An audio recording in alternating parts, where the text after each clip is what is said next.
थी बंगाल में। आज विजयादशमी है। कई कहानियाँ मैंने आपको सुनाई, दिखाई, कई वीडियोस दिखाए, पंडालों की सैर कराई। अब आज मैं ऐसी दो कहानियाँ बता रहा हूँ सांप्रदायिक सद्भाव की, जिसे सुनकर आपको न सिर्फ गर्व होगा बल्कि बंगाल की संस्कृति पर आपको रश्क भी होगा और आप मान जाएंगे कि दुर्गा पूजा एक सचमुच सांप्रदायिक सद्भाव बढ़ाने वाला त्यौहार है। दो कहानियां अलग अलग जगहों की, लेकिन दोनों का संदेश एक है कि यह त्यौहार जाति और धर्म से ऊपर सबका है और इससे सांप्रदायिक सद्भाव बढ़ता है। वीडियो जचे तो इस चैनल को सब्सक्राइब करें, मित्रों परिजनों के साथ शेयर करें और घंटी का निशान भी दबा दें तो आपको मेरे वीडियोस की पूर्व सूचना मिल जाएगी समय रहते। तो आइए देखते हैं कैसी है कहानियाँ और कहाँ की हैं।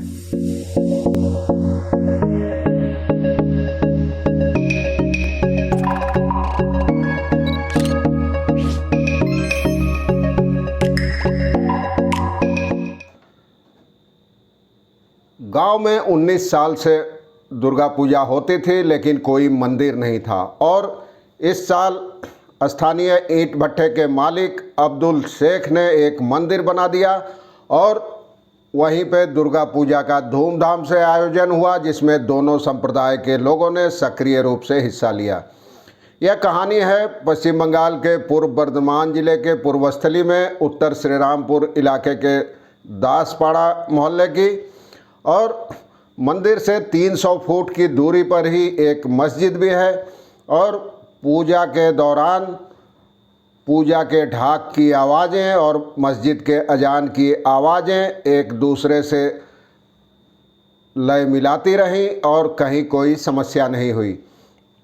और इस गांव में हमेशा ईद और काली पूजा या दुर्गा पूजा मिलजुल कर मनाने की परंपरा रही है और इस पूजा का आयोजन किया था स्थानीय सरस्वती क्लब ने। क्लब के सदस्यों ने बताया है कि 4 महीने पहले अब्दुल शेख ने गांव में एक मंदिर बनाने का प्रस्ताव रखा था। तो शुरुआत में कुछ लोगों को दुविधा हुई कि एक मुस्लिम युवक मंदिर बनवाएगा, लेकिन उनकी भक्ति का सम्मान करते हुए गांव के लोगों ने आम राय से इस पर सहमति दे दी और उस युवक ने लगभग 4 लाख रुपए खर्च कर 4 महीने में इस मंदिर का निर्माण कार्य पूरा करवा दिया। ईंट भट्टे का मालिक था तो कोई दिक्कत नहीं थी। और अष्टमी के दिन पूजा पंडाल में उसी मोहल्ले के ताजुल शेख, स्वपन शेख समेत उनके तमाम मित्र और परिजन पहुंचे थे। उनका कहना था कि इस उत्सव की बात ही कुछ और है। यह पता ही नहीं चलता है कि यह किसी खास धर्म का उत्सव है, कोई खास धर्म का त्यौहार है। और ईद के मौके पर भी मुस्लिम लोग गांव के हिंदुओं को दावत देते हैं, अपने घरों पर फिरनी और खीर खिलाते हैं, सेवइयाँ खिलाते हैं। स्थानीय एक व्यक्ति मधुसूदन देव बताते हैं कि हमारा गांव में हमारे सांप्रदायिक सद्भाव ही हमारी सबसे बड़ी धरोहर है। अगर मुस्लिम तबके के किसी व्यक्ति का निधन होता है तो सब मिलजुल कर कब्रिस्तान जाते हैं। इसी तरह हिंदुओं की मौत में मुस्लिम भी शमशान में जाकर अपनी श्रद्धांजलि अर्पित करते हैं। पूजा कमेटी के अध्यक्ष बानी चक्रवर्ती बताते हैं कि दासपाड़ा के एकदम गांव के आखिर में दुर्गा मंदिर है, उसके बाद ही मुसलमानों का मोहल्ला शुरू होता है और यह मंदिर एक तरह से दोनों तबकों के लिए मिलन का स्थल है। यह कहना सही होगा कि एक पुल का काम कर रहा है यह मंदिर। और पूजा के दौरान ही राज्य के एक मंत्री, पशु संसाधन मंत्री स्वपन देवनाथ भी गए थे इस पंडाल में और उन्होंने इस पूजा को सांप्रदायिक सद्भाव की सबसे बड़ी मिसाल की थी।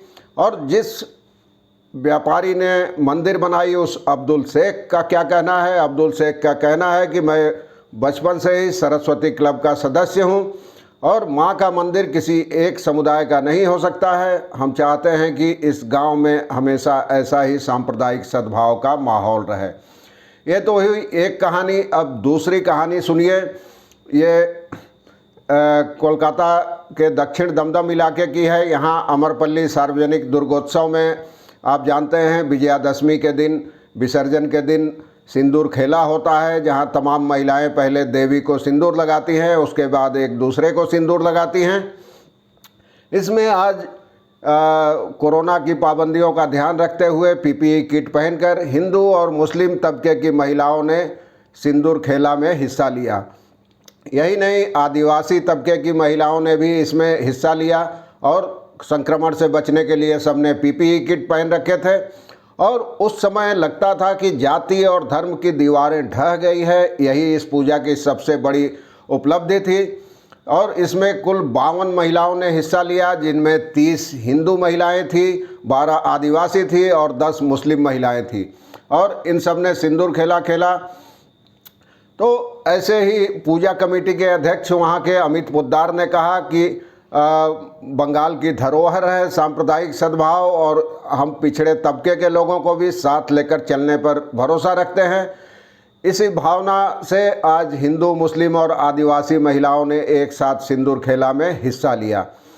और अमरपल्ली मंडप सजाने के लिए मेदिनीपुर के पिंगला और चंडीपुर से मुस्लिम महिलाएं आई थी। मंडप की साज सज्जा में भी उन्होंने हिस्सा लिया और यहाँ अपने हस्तकला का भी प्रदर्शन किया, अपने हाथ से बनाए सामानों की बिक्री भी की पूजा के दौरान।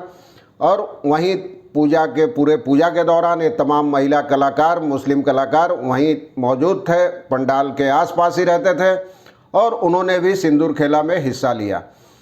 और पूजा कमेटी के एक सदस्य अमित का कहना था कि हम चाहते हैं कि कोरोना चला जाए, सांप्रदायिक सद्भाव बना रहे, ताकि अगले साल हम पूजा निर्विघ्न होकर, निडर होकर मना सकें, और देवी से हमने यही प्रार्थना की है। तो आपने सुनी सांप्रदायिक सद्भाव की मिसाल बनती ये 2 कहानियाँ। उम्मीद है आपको जची हो तो इस चैनल को सब्सक्राइब करें, मित्रों परिजनों के साथ शेयर करें और घंटी का निशान दबा दें, ताकि आपको आगे भी ऐसी ही कहानियाँ सुनने देखने को मिलती रहे। आज के लिए बस इतना ही। धन्यवाद।